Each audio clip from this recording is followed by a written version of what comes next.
Friday, the 13th day of April 2018. Many people at the beginning of the day were chatting on our platforms and indicating that this could be a Black Friday, and it is not. It is Friday the 13th. It is just any other day, like any other day on our calendars. Today, we are pleased to have in our studios Ombudsman Emeritus, Senior Counsel, Member of Parliament for Rarieda, none other than lawyer Otiende Amolo. Wakili, Mheshimiwa, karibu sana. Asante. Pole sana kwa safari. You're just in from Mombasa?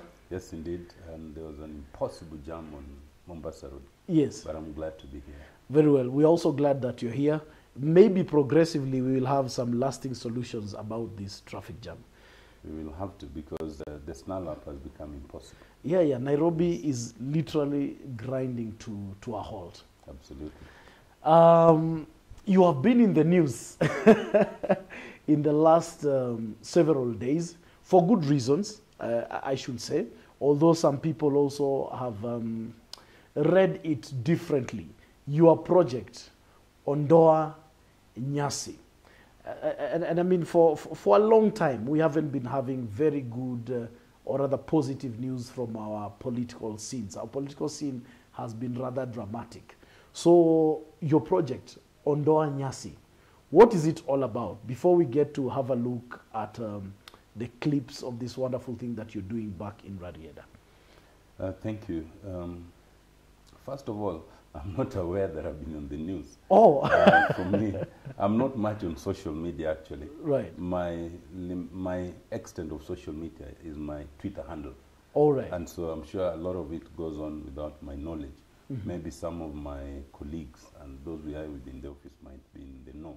Mm-hmm. But secondly, it's interesting that Ondoa Nyasi should be something that creates ripples. Yes. Because it's not even my focus as Member of Parliament for Rarieda. Mm-hmm. My focus when I was campaigning and even now has been on 3 pillars. Yes. One is to establish tertiary institutions, not additional secondary schools. And we've already done that. We now have a KMTC. We are establishing a teachers training college. We are establishing a technical training college. Mm-hmm. We are establishing a campus of Bondo University. Wow. Secondly, it was the focus on roads. Yes. And on roads, we have focused so much both on tarmac and on Maram Road. To have the roads more trouble. Yes, and there at least there's 1 tarmac that is already going on, 2 are on the pipeline, and about 15 other Maram roads which are going on as we speak. And of course, thirdly, has been the question of empowerment of youth, widows, and other people. So the Ondoa Nyasi is something that I do as a pastime. I do it in between parliamentary sessions and the actual work that I do on the ground. Yes. So what I do, what I and my colleagues do, is that every weekend when we travel and perhaps there's a fundraising or there's some specific project, we dedicate about 4 hours, more or less every weekend, sometimes both on Saturday and on Sunday. Yes. And in those 4 hours, we identify some needy widow who is living in a dilapidated grass-thatched house. Yes. And we don't tell them in advance. We surprise them just perhaps that morning or the previous morning, the previous evening. And we come basically with all the material and we tell them we are now improving modestly your dwelling. Yeah, your just show us where we put up the new house.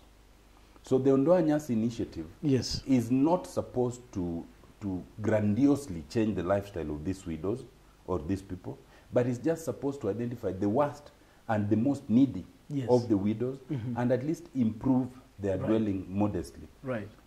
Many people might not know what it means to live in a small, dark, grass-thatched house that is leaking, especially during the rainy season. Right. I know because I grew up in one. You grew up in one? I grew up in one, and it is so bad that when it rains, in most instances, you cannot sleep. You stand in a corner where perhaps the rain cannot fall on you, but the ground is wet. One of the most recent we did, the roof was so bad for this widow that when we got in, she had innovatively put some canvas. In fact, it turned out that the canvas she had used was one of my banners I didn't know. To just make sure that when the rain comes, Yes. it's deflected from the bed so that it falls on the other side. So that's what we do. And essentially what we do about it is that we come with all the materials and the fundis and mobilize our friends. Right. And in 4 to 5 hours maximum, usually we'll have finished. Let me explain this. The purpose is threefold. First is because many of these widows actually don't have the money to change that small hut into an iron-roofed, house. Right. So we spend on average 60,000 shillings. That's what each costs. Yes. To do that modest change. But there's a second purpose that might not be obvious to those who do not know. Yes. Culturally and traditionally, especially among the Luos, except for those who have embraced the Christian faith so much, as a widow, you do not have the capacity to construct another house, even if you had the money. Oh, because culturally, okay. There's the question of inheritance. And many people in the village will tell you, and they'll tell the widow that if you must change that dwelling, then you must get somebody, some male figure, to stand in as if he was your husband. So that you can now have this new house. Yes. Now, many of those widows do not want to be in that situation. So by me coming in and constructing the small hut, the small iron-roofed hut, we solve that traditional problem. Right. Because the naysayers cannot fault the widow, because I have come there. I'm the member of parliament. And so to that extent, I have announced freely that I am standing in as the standing husband for all the widows. You are the standing husband for all of them. For all the widows in my constituency. Yes. So we solve a very deep, rooted cultural problem. Yes. There's a third reason. In more than half of the ones we've dealt with, you find that once the husband has died and the widow has remained, then land becomes an issue. Even if the widow wants to construct another house, perhaps the brothers or the relatives are reluctant to allocate her land for that construction. When I come in as a member of parliament, usually where we find there's any such issue, because I'm a member of parliament and I'm a lawyer, and they know that, usually those issues dissipate. So more than half the widows have usually thanked us, not just for the new house, but for also solving the underlying land problem. That come with them being a widow. Those three things merge into one. In 4 hours, we have shifted them. Wow. Just to get this very clearly, so this is outside your, perhaps, when you say member of parliament, the immediate question that comes in is CDF. So this is outside the CDF kitty. This is completely outside the CDF kitty. Right. The CDF Act would not allow you to use 1 shilling for this kind of thing. I have seen some people in ignorance saying, but you have a lot of CDF. Why don't you use that CDF to construct a more permanent house? They live in ignorance. Right. The CDF Act is very clear in terms of its usage. Number one, as a member of parliament, I do not have access to those funds. I am a patron, but I am at a distance. Not a single shilling of CDF comes into my hands. So even if I wanted, I do not have it. Secondly, you cannot use CDF for construction of houses for people, however needy they are. It is just outside the question. Thirdly, the CDF allocation has only come, I think, in the last 3 weeks. And it's only half. Most constituencies have not even gotten it. The last 3 weeks? The last 3 weeks. We've been doing this since January. So all the money, any sum that we spend in this Ondoa Nyasi comes from my pocket. But lately, a few volunteers have also come in and said, well, since you're going to construct 2 houses, I'm willing to donate 60,000 so that you do 3. You do 3, so that's how we do it. But none of it comes from government. This is out of the benevolence and self-indulgence of Honorable Otiende Amolo. That is true. And it's not because I'm a member of parliament. It is not because I want to use it to earn votes. It is something we've done even before I was elected. Which is why, if you look carefully at those pictures, you will see that I am as much involved as all the rest. This is using cheap traditional technology to modestly improve leaking grass-thatched houses. And this is something that, as I was growing up in the village, we used to do. This is something that I've done over the years. It is only that I think in recent times, it has come into focus because I'm also the member of parliament. Right. And so people think it's a big deal, but it's not a big deal.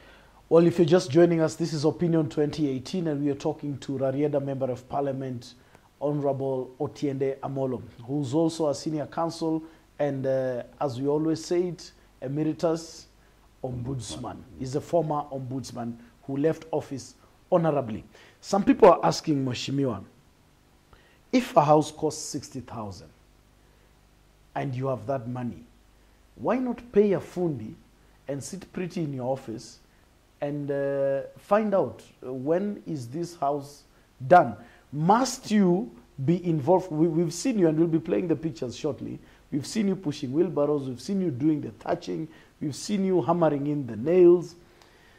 Do you have to do that? Or what value is there in you being involved in the construction? There are at least 3 reasons for it.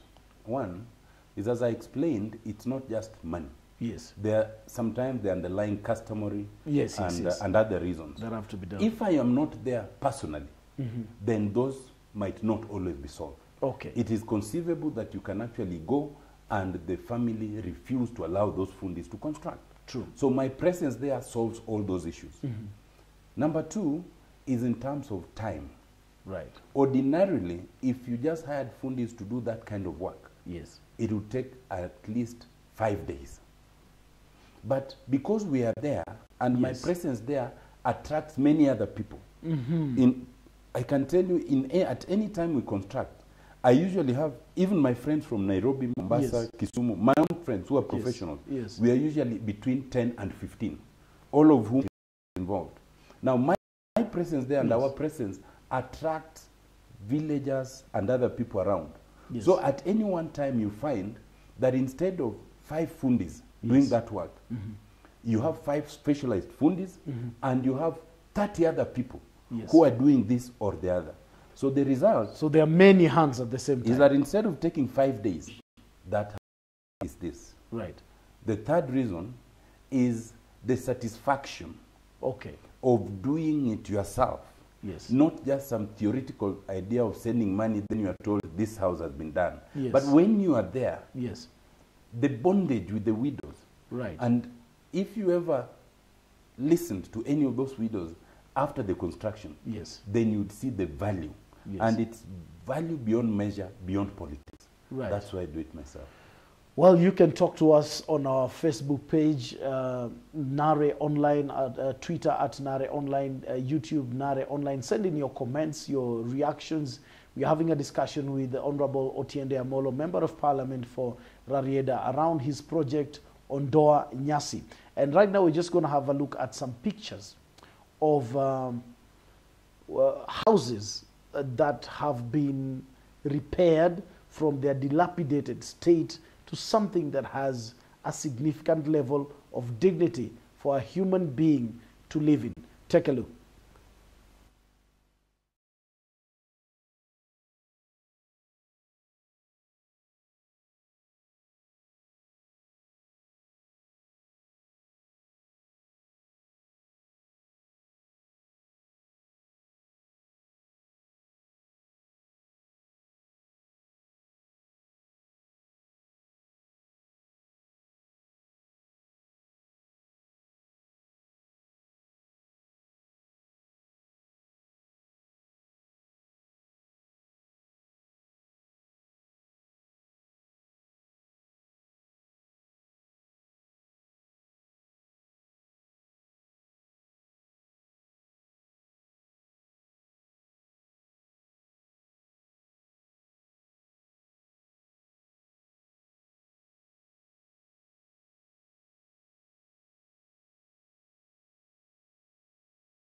Well, very well. Those are pictures of what has been happening in Rarieda, and we're just having a conversation here with Mheshimiwa, and his former title before the ombudsman one is Dr.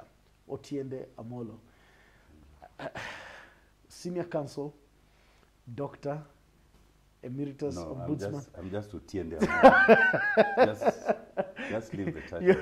I'm okay with Otiende Yeah, Amolo. you're okay with Otiende Amolo. Yes. So, people are asking, how come we haven't seen, I mean, we have a lot of members of parliament, and I want to be fair to each one of them. I want to believe they have unique things that they're doing. This has really caught the attention of the nation. How come we haven't seen this before? Or how come we are not seeing this around? What is it that Otiende Amolo knows that, to be fair to the rest of your colleagues, don't seem to be ticking in the same fashion? I would say perhaps there are two things. First, in fairness, each member of parliament usually have their areas of passion. Yes. And I know a lot of my colleagues who are doing a lot of things on sanitary pads for school children, a lot of them who are doing things in terms of circles for youth and fishermen. Right. I know a lot of them who are doing a lot of things for footballers and football teams and other things. Right. So I think in fairness, perhaps it's just that each of the various passions of the members may not have been focused on. Right. So it can't be like I am the only one doing anything outside the formal. I think it's perhaps just by sheer coincidence that this may have caught the attention of a number of people. But I think secondly, I suspect it has also caught people because some people have asked me this question, that you mean there are such houses in Rarieda?